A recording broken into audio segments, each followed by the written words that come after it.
बेदिल हैदरी की एक गज़ल समात कीजिए। ये दरिया ने कल जो चुपका लिबादा पहन लिया,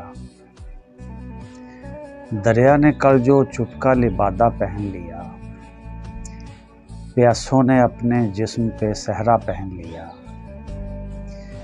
वो टाट की कबा थी के कागज़ का पैरहन, जैसा भी मिल गया हमें वैसा पहन लिया। फाकों से तंग आए तो पोशाक बेच दी, उड़ियाँ हुए तो शब का अंधेरा पहन लिया।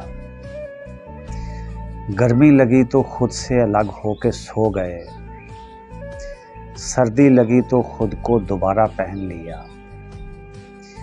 भौचाल में कफन की ज़रूरत नहीं पड़ी, हर लाश ने मकान का मलबा पहन लिया।